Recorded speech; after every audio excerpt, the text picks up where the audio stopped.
Now hear this. You're listening to charlietrix, remise, and jhanboom. Come on. I'm a rap liver, you can't quiver, the skills is infinite. A critical trait like DNA traced to function within my space of well-being. It's quality, beaming in front of you, I'm here to fill to the gap. Drive out the counterfeits and use it against you.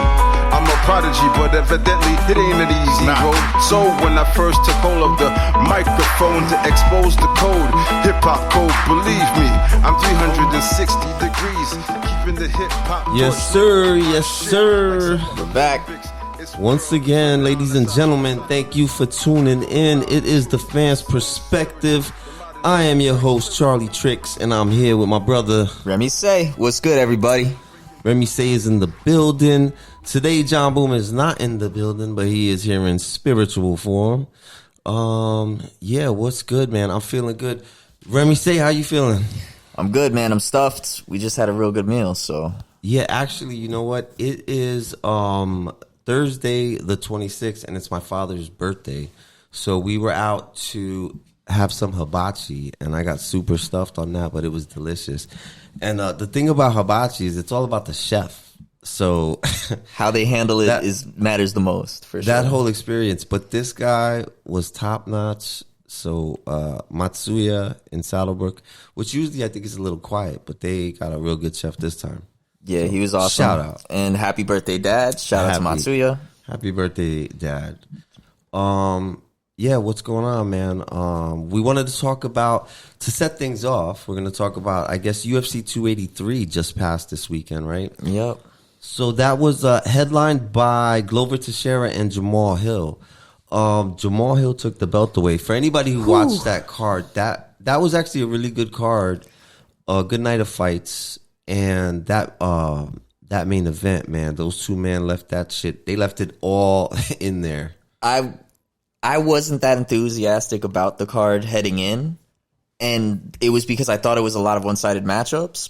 But first off, Brandon Moreno versus Davison Figueiredo, the fourth time these guys fight, and I thought that was fantastic. I loved that fight. And then, yeah, Glover Teixeira went out on his shield, retired at the end of it, but he put on a hell of a performance. And Jamal Hill really, that was like a dude that looked, he was locked in. That's the most locked in I've ever seen him, really. Yeah, I mean, they're like, you know, I'm going to focus in on that fight a little bit just because of how intense it was. But there was great fights, and you mentioned one of them. We'll talk about that in a sec. But Jamal Hill and Teixeira, I mean, to see Teixeira's face at one point, I kind of wanted them to throw in the towel, if I'm being honest with you. After he made it out of the fourth round, in between rounds, I was hoping that they were going to stop the fight. But they didn't. He marched on like a soldier, and I mean, God bless the man. He made it all the way through. He had a better fifth round than fourth. Like, when everything was on the line, he put Jamal Hill into some situations, at least. Like, he did, as Hill said it, he did what he needed to try to win the fight. Just Hill was prepared for everything. So it was really cool to see. That's how Glover's been for a while now. Sometimes he gets beat early, but he catches up to guys because he's such a vet. And this time, just Jamal Hill was locked in. It was one of those nights. You know, certain times guys are really in the mode and they don't make any mistakes. And that was pretty much Hill. Yeah, I know. And it's hard because, you know, I want to give all the props in the world to Jamal for the win, and I do. But I'm just thinking about Glover going out like a soldier on his shield. Like, Jesus, the man is like, what, 44 or something like that now? What a great performance, and what a role model in the sport. What a cool career. He had 10 years. He challenged John Jones for the title 10 years prior to when he fought for the title a second time. He had to fight for 10 years to get a second opportunity, and he won the belt in an upset fashion, too, when he beat Jan Blachowicz. And then, you know, he lost to Yuri Prohaska, but that was an incredible fight that could have gone either way, just about. Yeah, that was great. And then you get this Hill fight, and he didn't quite get over the hump, but he gave these guys hell, and he's been in the sport for a long time. He's got a lot of light heavyweight records, career records, because he's been around so long, you know, for stoppages and things like that. And yeah, more power to him. That's a Hall of Famer, for real. A Hall of Famer and somebody that absolutely really marks the end of a generation to me. He's one of those last guys left. We're getting down to it. Yeah, did he retire? Yeah, he retired right after. He did retire, right? So yeah, I mean, God bless. Hall of Famer, and really put on a performance. I hope his brain is okay. God damn, CTE like a motherfucker, but I hope the man is okay. He left it all out there. That like you said, the Figueroa fight, for Moreno to get that to the stoppage, that was great. I know some people are going to try to blame that on the eye poke, but I really think it was the eye shot that did it. And man, that was a beautiful fight. That was just aggressive. As long as it lasted, it was just wow. Back and forth. Fireworks the entire fight. Those guys know each other so well at this point that it was really cool. It was a fun fight to watch. You can't even call it an eye poke. He hit him. It was a closed fist. It was the thumb. The knuckle of the thumb definitely went right into the guy's eye, but that's a legal punch. You know what I mean? You can't help that. He had a closed fist when he hit him in the eye. Yeah, so a couple other fights. Andrade beat the ever-loving crap out of Lauren Murphy. Everybody kind of expected that, but it was... Oh, man, that was... Jesus. So, I mean, shout out to Lauren Murphy. She is always a fighter and brawler, and she does not quit, but the ass-whooping that Andrade put on was... Woo. What I'm thinking is, we just spent 5 minutes talking about Glover Teixeira and how heroic it was and how tough he fought. And Lauren Murphy kind of did the same thing. She got the shit kicked out of her. But she Glover got her ass beat, bro. Glover made it a fight, like an ugly fight. I mean, Lauren, she tried. She tried. She threw some stuff out. Let me not say that. Lauren made it a fight, but Glover had more success. Glover put it into... There was times where I thought, oh man, is Glover going to figure something out here? Is he going to get him down and choke him? There were a couple shots where he caught him and I was just like, oh shit. But I never felt that Lauren did anything or put Andrade in any real danger. But that's almost even more impressive to me because she was getting her ass whipped and I didn't think she had any chance, but she never backed down at all. And I'm not a Lauren Murphy fan. I was annoyed at her since the Tough season. I've always been annoyed by her, but honestly, my respect level jumped because a lot of women have quit standing in front of Nunes and Andrade. She is just beating it out of women. She knocks out half of them, and then you have Lauren Murphy just on some little engine that could, I think I can. And nobody expected anything to come of it, but at least she gutted it out. She made it all the way to the wire and made Andrade earn it. So I respect that a lot. Yeah, I mean, that's another one. I just hope her brain is okay. Yeah, for real. And too tough for her own good, Two fighters, the Bonfim brothers. I can't even remember their first names off the top of my head. But they both, I think one debuted and one I had seen before, and they just had really impressive performances. Terrence McKinney got knocked out with a highlight. The knockout of the month, basically, was a flying knee from, I think it was Gabriel Bonfim is his name.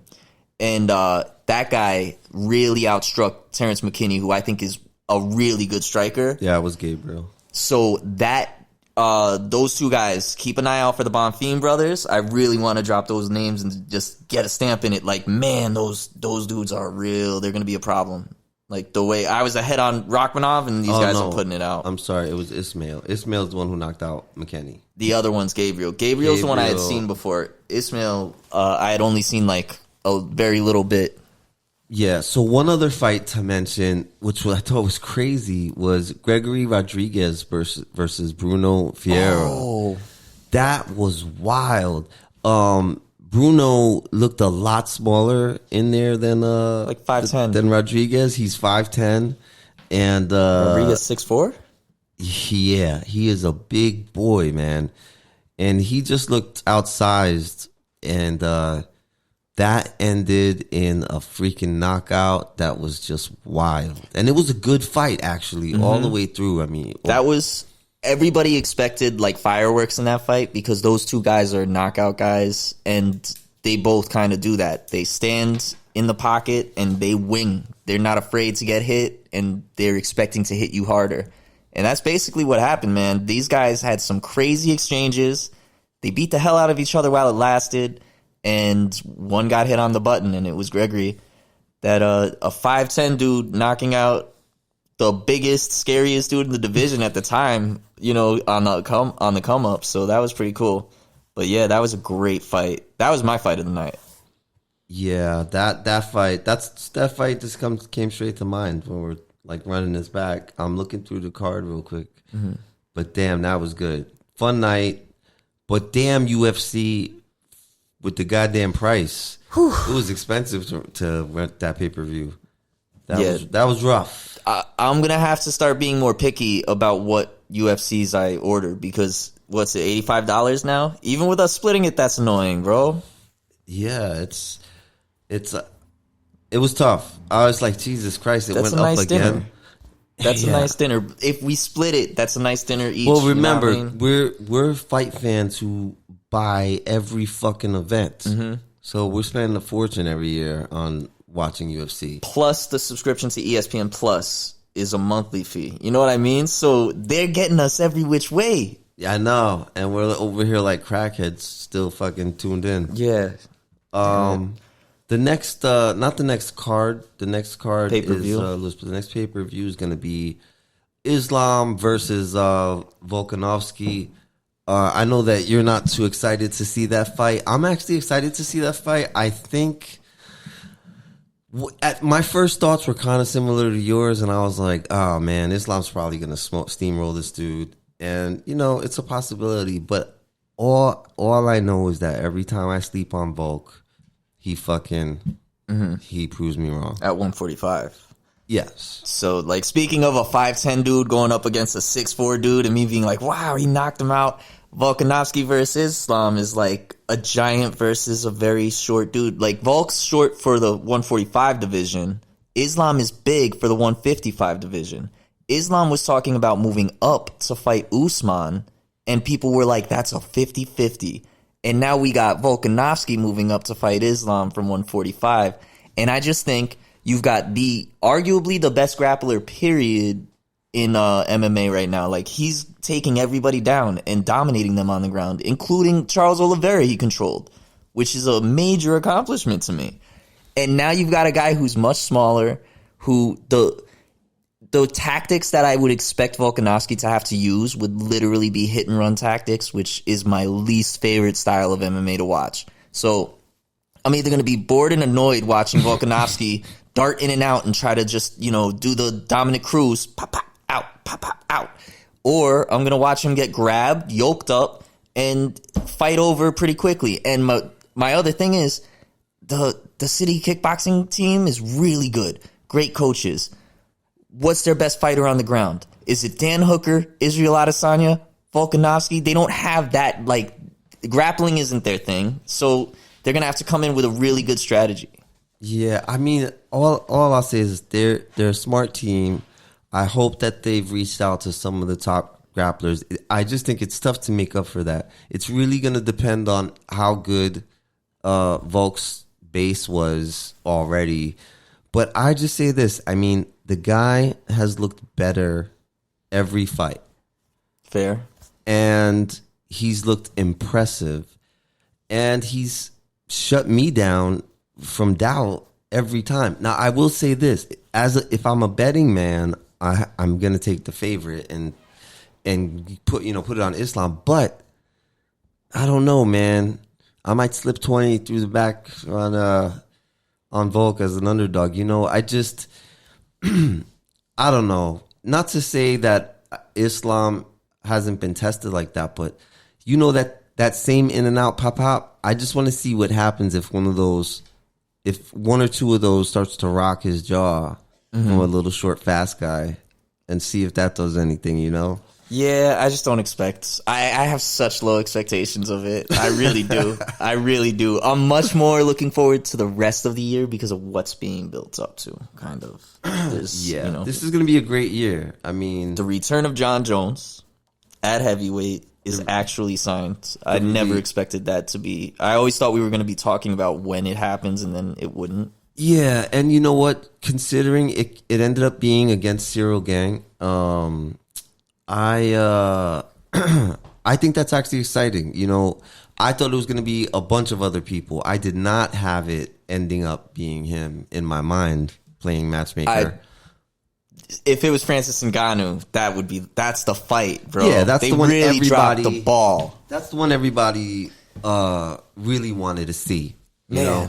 Yeah, but Cyril Gans, I like that fight. That's an interesting matchup. That's fair. But I really am upset that the UFC was just like, you know, Francis Ngannou wants what? A representative at board meetings? He wants somebody to rep the fighters? He wanted a fighter rep, and they were like, no, we'll give you more money than anybody except Conor and Khabib probably. But you can't have a fighter representative anywhere near us in the back when we make decisions. Like, that's crazy to me. And they lost what would have been the biggest fight of the year. So the other story is Conor McGregor is again implying that he's got to fight. His coach just came out and said, what was it? Like, he said something like, I would bet my house that Conor McGregor fights this year. And then people are kind of starting to speculate on that. Is he going to coach tough again because he made a tough post? Jorge Masvidal says he's got a big fight. Is that going to be the fight? Michael Chandler's been trying to get this fight forever. So that's the other big one. I don't know. I saw a mock poster of a tough, you know, between Chandler and McGregor.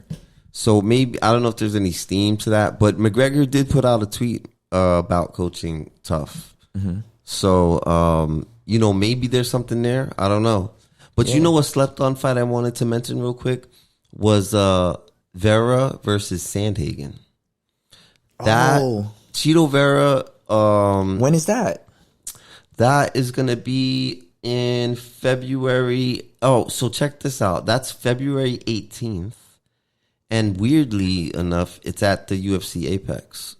Okay, that's a great fight. And I'm kind of upset that it's in the Apex because I'd like that fight to be in front of like a big crowd. Those dudes are going to go at it. Those are the scrappiest, most punishing strikers in that division going up against each other. Yeah, for sure. I got Vera, by the way. Yeah. I mean, I like Sandhagen a lot. Vera's a beast, Vera, but I don't know. I feel like that's really close, that fight. But you know who's co-maining that card? Talia Santos versus Erin Blanchfield.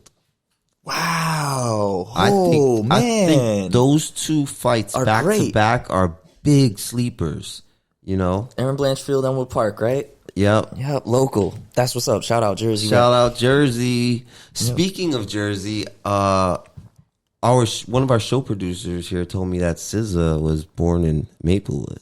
That's what's up. I don't know if that. I haven't fact checked that yet. Shout out to SZA. But yeah, great album. Let's see. Okay. Well, anyway, moving right along. I think we've hit up on UFC for. We got 20 minutes of UFC discussion. That's a lot. That's pretty good. All right. Let's take a little break right at that moment. I'm gonna. You know what we'll do? We'll do this right here. Can you dig it?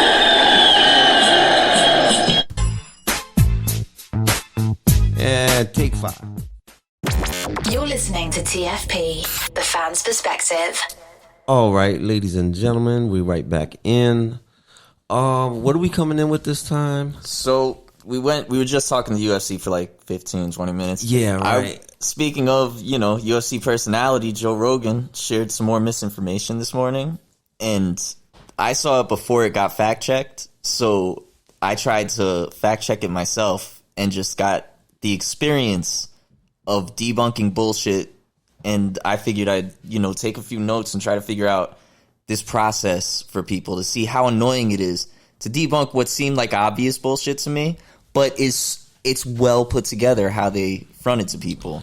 And I kind of get why Joe Rogan might fall for it, even though it's kind of like lazy and you should do a little more if you're going to have 25,000 people interacting with this piece of information and sharing it and shit.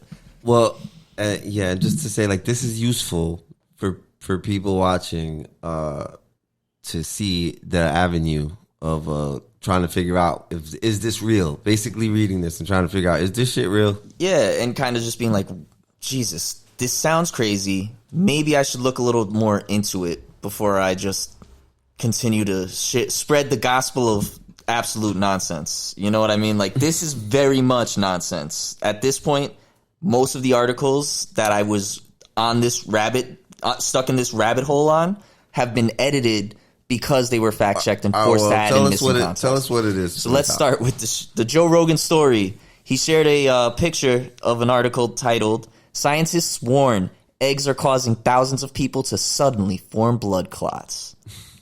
And he wrote in his post, "This is either some black belt level trolling or the AI has gone sentient and it's starting to fuck with us." And then he reposted something from an author of a paleo diet book named Rob Wolf. Rob Wolf says, "Well, peas and carrots. Not only will that omelet make my wind smell like Satan's aftershave, it's gonna freaking kill me too. Something really weird about that. These researchers say it's choline in eggs that's the problem, even though most folks don't get remotely enough. These smarty pants insist it'll turn your arteries into mile-long Twizzler because the choline gets converted into the science stuff called TMAO. And TMAO is supposed to really get that clotting cascade kicked off. Want to know another weird detail? Fish delivers massively larger amounts of TMAO than eggs of meat. But it's only eggs and meat that these scientists blame for TMAO. Wacky. Clearly, a fair number of folks are having some serious clotting issues, but I'm pretty sure something changed with eggs in the past 2 years. I can't think of any other thing that's novel that might account for this. So yeah, eggs it is. All I can say is thank whatever deity I acknowledge for the intrepid scientists and media folks looking out for us." So very sarcastic. He linked, he posted a link to the article, but it didn't actually click or anything, so I had to punch the article into my browser first to find it. But what are they implying, that it's a cover for COVID? Essentially, that's what it seems to be implying, that in the last 2 years, something's happening, and the scientists are blaming the eggs to cover some other potential cause. Gotcha. Okay, so here we are. So the story is, this is a cover for COVID. Scientists are blaming eggs. So then I went to News Punch, which was what they were linking to. News Punch has that article titled, "Scientists warn eggs are causing thousands of people to suddenly form blood clots." And the tagline of that is, "Scientists are now warning the public that consuming eggs could cause blood clots, strokes, and heart attacks." Yes, really. Or no, wait, that's the lead-in. The tagline is, "This is yet another example of the global elite attempting to distract the public from the real cause of the surge in heart problems since the jab rollout." That's the tagline of that article. Jesus Christ. So we've gone from this dude's sarcasm implying it to this article pretty much making it clear what they're trying to say. And they link, furthermore, to an article in Daily Express's website. They're a UK website, so express.co.uk. A study conducted by Cleveland Clinic suggested that choline could make the blood more prone to clotting. Choline is sometimes sold in over-the-counter dietary supplements.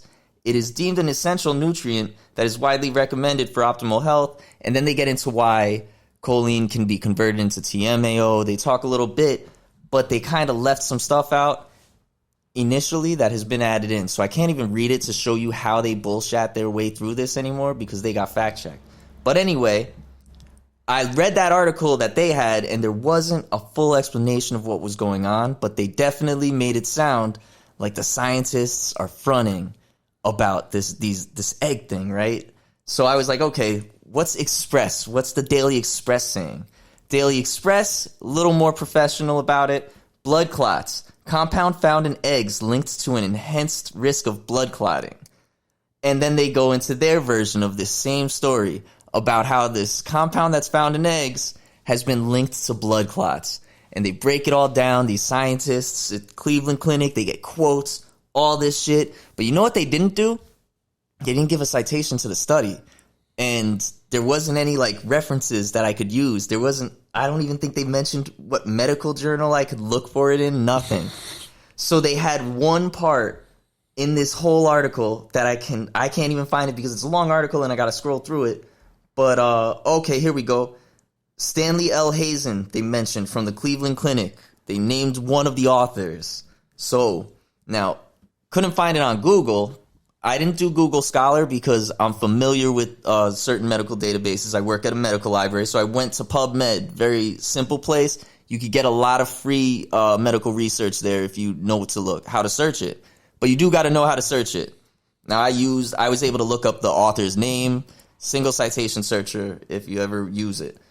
But I pulled up the article that this Cleveland Clinic guy did related to choline, that these people are saying says that eggs are to blame for the increase, all that shit. The article is titled Dietary Choline Supplements, but not eggs, raise fasting TMAO levels in participants with normal renal function. So I'm like, wait, I must be missing something. I scrolled down to the results. The results are a little dense to read out loud. There's a lot of chemical names, but we can do the conclusions because it's a pretty quick read. Despite high choline content in egg yolks, healthy participants consuming 4 eggs daily showed no significant increase in TMAO or platelet reactivity. However, choline bitartrate supplements providing comparable total choline raised both TMAO and platelet reactivity, demonstrating that the form and source of dietary choline differentially contributes to systemic TMAO levels. Essentially what they're saying there is the eggs didn't do that. The eggs don't raise your blood clotting. It was the supplements, right? Supplements, dietary supplements are doing that. So they drew a link that these choline supplements do it, but they never said that eggs do it. They just compared eggs to the supplements so that they had, a natural source of choline. And just to throw this in, that tagline was about they're using this for cover, right? They're using this for cover because the last 2 years, there's so many weird blood clotting events. What could ever cause that?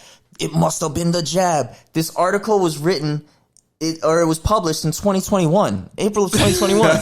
It's almost 2 years ago. That's the icing on the fucking cake right there, man. Maybe you want to bleep that out. That's the icing on the cake right there. Yo, let me tell you something. That whole story is really hilarious. And here's how you go down the steps, right? The thing started from an article that the lead fucking title was the opposite of what they fed the story. Mm-hmm.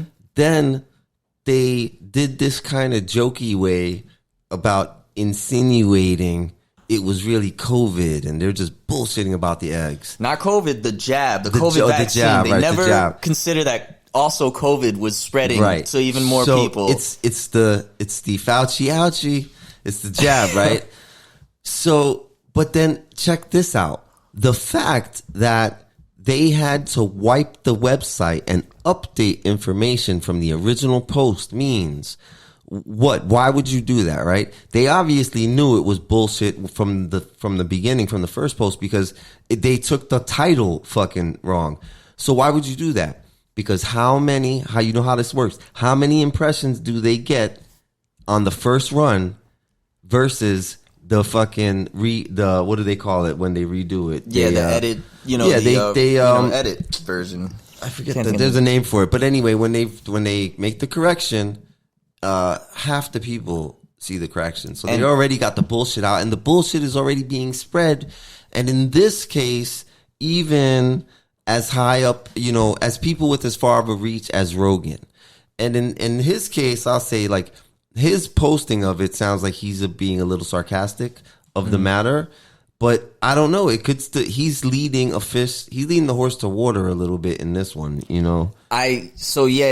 It might sound sarcastic, but I looked at the comments, and all of the top comments were, taking it very seriously. Well, that's the sad part, right? Falling for it. That's the sad part, right? Is the responsibility a little bit there, where you posting this shit, and you have a lot of people who just straight harp on every fucking word you say. So I get it, Not only that, but the bullshit, just to get into it a little more, they didn't change the headlines.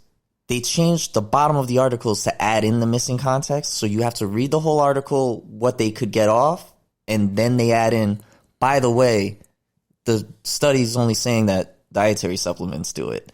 And they also never mentioned that the study is 2 years old, even though they're trying to imply changes from the past 2 years. They're trying to link it to the jab, and it was 2 years old. Oh, it's so frustrating. Yeah, and I completely get that. But the other piece of this whole fucking thing right here that you have to consider is that I could tell you right now, like 95% of the people are not going to take the time to do just the legwork that you did to try to get to the bottom of, is this an actual thing? Because this looks fishy. That was a little bit annoying. I read 3 articles. Like, I read the dumb blurb that Joe Rogan posted. I went to the guy's page. Then I went further because Joe Rogan has such a habit of spreading bullshit. And I was thinking like, this might be a useful TFP topic if this works out how I expect it to. And it worked out exactly how I expected it to. I wound up at some crazy, fringe right-wing bullshit website. We're independent news that's for profit. By the way, we're for profit. And then with the crazy tagline, the global elite attempting to distract the public from the real cause of the surge in heart problems since the jab rollout. Like, get out of here, dude. Then I go to the legitimate website, and they're leaving out a bunch of context, and I still don't get a citation to work with, something that I can actually look up what the study itself says. And as soon as I got to the study itself, I didn't have to read the results, really. It's right in the title of the results. Like, it's insane that they were able to get this off because they didn't post a title to the study because they couldn't. They didn't post much. The author was buried. One of the authors, not even the lead author. Well, and that's the thing, is that there is a lot of people, unfortunately, this day and age who that's as far as they're going to go. That post was enough. And actually, more so than that, that post is enough, but information from an actual doctor is not enough. Mm-hmm. So there's definitely a little bit of like up is down type of shit going on with this stuff, but everybody knows how it is and has their own fucking takes on it. Another weird take, speaking of that angle, that I thought was funny was the stove freak out. I thought the stove freak out was actually it's hilarious, but at the same time it's kind of sad. But they're like, so let's not look at it from any, like, I'm not going to try to put like data points and tell you about a study or on it. Let's do it in the generic way, right? Here's what happened. Basically, they looked at the information and were like, holy shit, we just realized that a bunch of people who have stoves have way higher cases of being affected by things like asthma and lung diseases. That have gas stoves. So maybe there's something wrong here. We might have missed something. We better warn people. And the response to that was a bunch of people like, you're not going to take my stove, and posting videos of them like with their gas stove on and not flame all the way high, not cooking anything, like, come for my stove. And I was just like, what the fuck world, what universe are we living in with this bullshit? This is hilarious. The freak out game is wild on the internet. And I just think it impacts a lot of people. And it impacts a lot of people who wouldn't normally be affected by bullshit like this. But I think maybe, I guess you get trained in how to view material when you've done it for a long time, especially with like news, media information. So I'm always super skeptical of everything that I intake. Everything I intake, I'm absolutely skeptical right off the bat. But you got to develop your sources and know where they're coming from.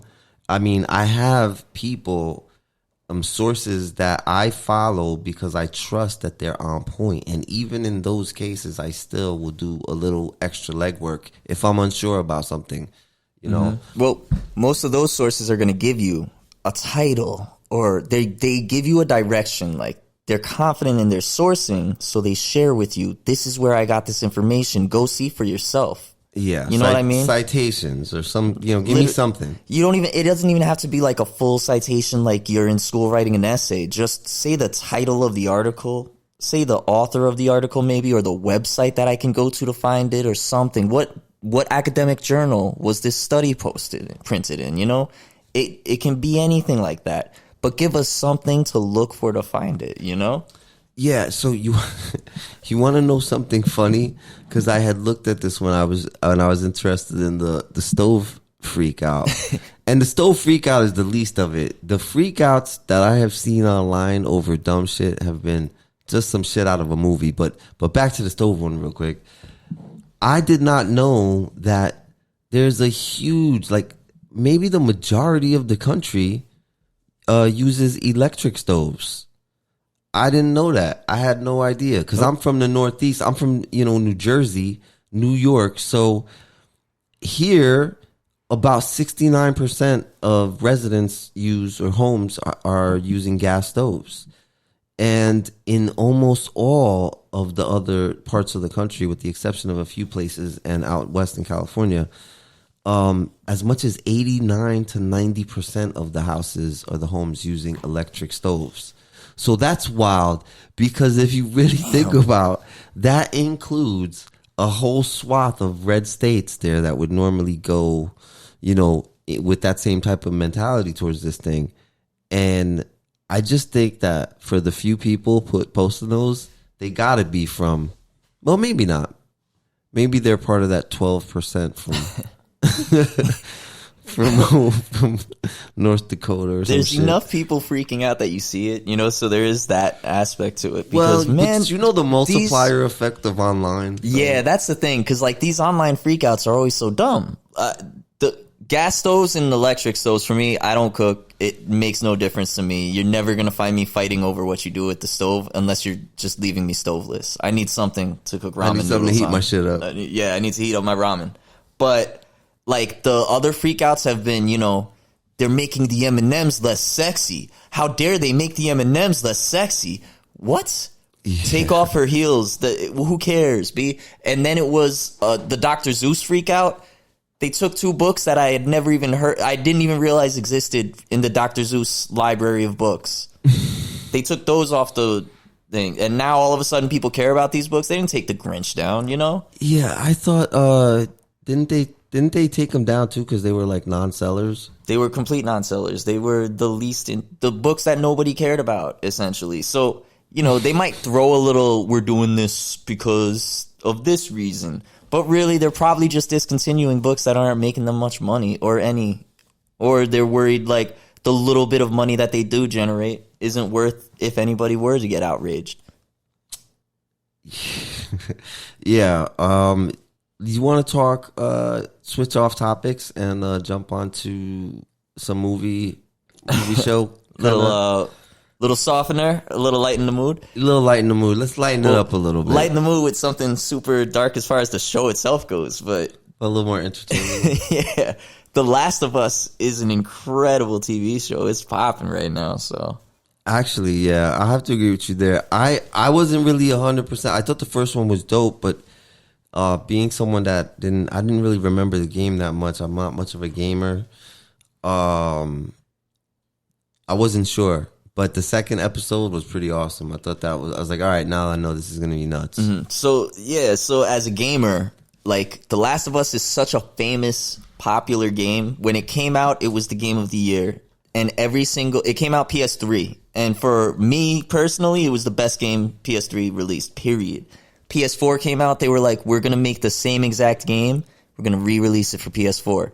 PS5 came out, same thing. We're going to re-release this game because it's so good. And you know what? 90% of the people I know that beat it on PS3 also beat it on PS4, also beat it on PS5 because it's that good. The story's that engrossing. And what did they do with the show? They're like, this shit has worked 3 times on the system. We're going to recreate it exactly. And it feels like it. And they also got an incredible cast. The Mandalorian and the girl from Lyanna Mormont from Game of Thrones, the most badass. Yeah, she kills it. Character. She took out a giant as a child. But so they got these 2 really good actors leading the way. The rest of the cast is fire too. And the first 2 episodes have me real excited about where it's going to go. Because knowing the story and knowing how engrossing it is and how fun it gets and how wild it is, I can't wait for more people to get to experience this story and kind of see what their reaction is. because in the gaming community we argued about the and what it meant and shit. You know, like it was a fun story. It's a really interesting plot that develops out of this. Yeah, I like the direction the movie's going in. So, what do you mean that like people had different ideas of how the story was, what it meant, the ending and shit? Not what it meant, but it was a divisive ending as far as whose side do you take in when everything falls out, or you know, who do you think is good and bad, or what would you do in certain circumstances come to pass? Gotcha. So you think you're gonna see how that translates over into the show now? Yeah, I cannot wait as this show develops and people get to meet more characters and get to see all the little things and hear more backstory and all of it. It's just like, man, this is such a fantastic story. I can't wait. Yeah. And then the other one I do want to shout out before anything is Physical 100 is the best competition show that I've seen in a very long time. So I don't know if you remember me telling you about this one. But there's this show that came out of, I think it's Korean. It's called Physical 100. It's on Netflix. And they were like, we're going to do these physical tests, and we're going to take the 100 best physiques we can get into this competition, and we're going to have them all compete against each other in a very, like, they definitely went for the Squid Games aesthetic a little bit, but they also went for some epicness. And they've got, like, bodybuilders that are multiple-time champions. They've got Olympic competitors, boxing champs, Sexy Yama, who was in the UFC. The UFC fans is one of the people. They've got YouTube personalities, I might have seen an episode cheerleaders, a pitcher for the Diamondbacks. They've got a crazy cast. And you know what? Also, like the Korean equivalent of SEAL Team 6, I guess it seems like. This sniper dude that everybody knows when they see him. They're like, oh, Agent H is here. Oh, man. I don't want to mess with that guy, you know, like that. And it's crazy because their personalities, they're very humble about it. They're all like very complimentary towards each other. They're still competitive, but it's got a different vibe to a lot of American shows where everybody's like I just watched the Ink Master Paramount season, and everybody on that show is like, I'm coming for their necks. I'm going to betray everyone. I can't wait to screw that person over.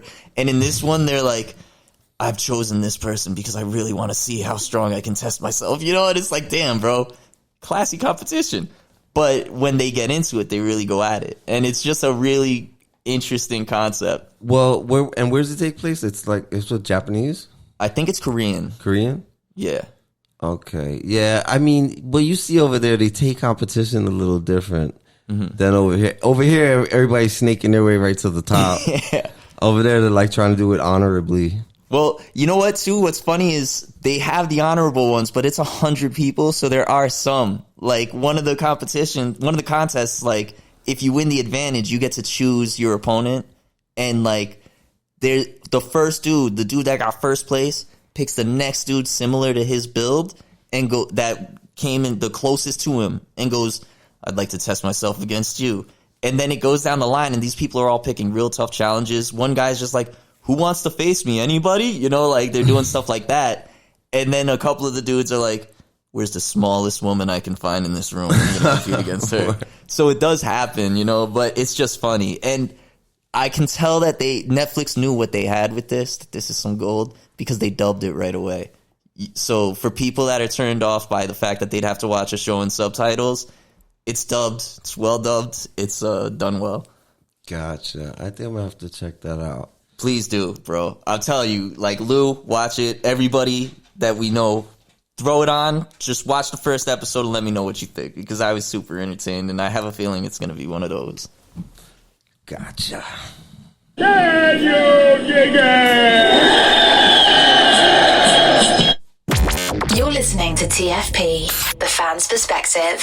So, another thing I wanted to talk about, this has been heavy in the news right now, is the protests going on at what's being called Cop City. So I'm not going heavy into the details of it, but basically there's been a standoff between the police and the protesters. There's an attempt to build this giant training facility in Atlanta, and just the small gist of it is it's going to cost about $90 million It's going to be built on like 85 acres of forest land. There's a lot of protests against it. There's already been people have been shot. Someone's been killed at the protest. It's been ongoing, just the usual typical mess. So just to lay that all out there. But that's not really the angle that I wanted to go at this particular story with the details and all that, of that on that side of it. I'm just looking at it from the side of there's so much money being spent here, $90 million. There's the more than just the effort. They're like really trying. They're not standing out there fighting protesters and people get murdered because they're not going through it. They're going through with this. Mm-hmm.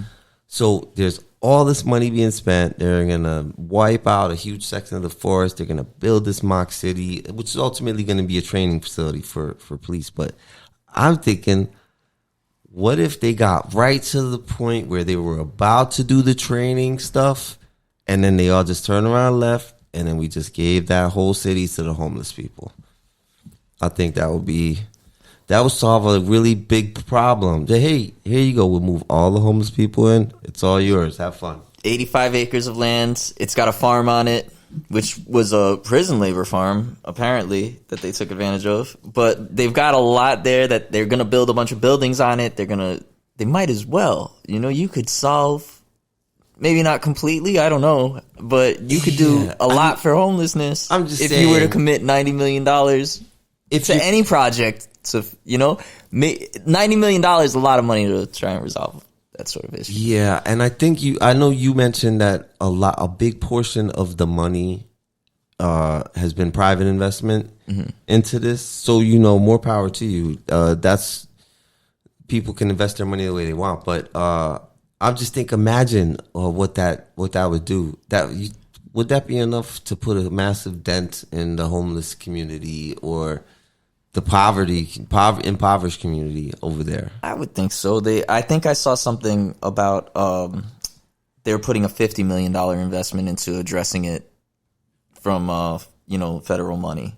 But I do want to mention that private money is coming from it's basically massive corporate donations, I'm assuming, because the Atlanta Police Foundation's board is filled with executives from nearly all of Atlanta's big name companies like Delta, Waffle House, Home Depot, Georgia Pacific, Equifax, Wells Fargo, and UPS. It's like a who's who of corporate Atlanta. This is from an article on 11alive.com. It's like a local one. Following the money, who is paying for $90 million Atlanta police training facility.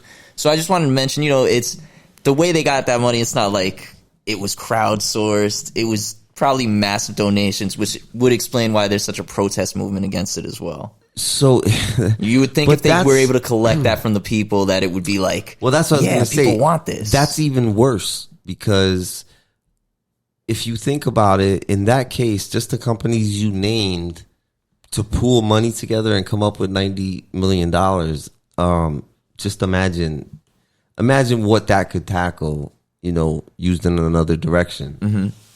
It's worth thinking about. And ironically, it was started as a response after this is from a NBC News article, but after the anti-police violence protests of 2020, Atlanta officials promised that a sprawling police training center would be integral to the reforms that residents had been demanding. So it was like, well, if you want these reforms, we're going to spend almost $100 million on all this new land. We're going to make them a little mini city to test all their shit out on. Next time you protest, they're going to be ready. That's how they're going to address the problems. I feel like that's not exactly the right solution that anybody that was protesting was expecting.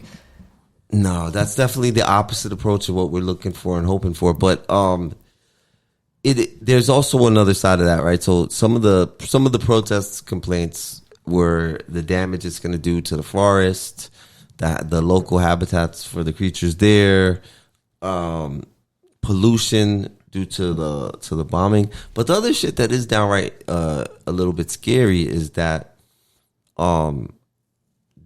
they're ultimately trying to make it more efficient for them to be able to move through the city and I mean, you're building a city to what? What are you invading?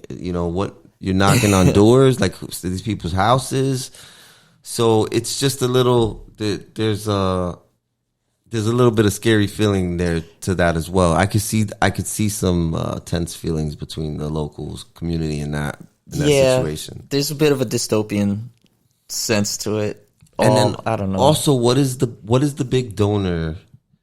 What is their like kind of an angle on it for them? Are they going to protect their property more? Is there going to be more cops outside of Home Depot when the next protest happens? Yeah, Waffle House really needs to make sure that is Waffle House going to be solidly protected because their windows got fucked up last time? Is that what this is? Like, I just wonder. It's behind the scenes. What the hell is all that about?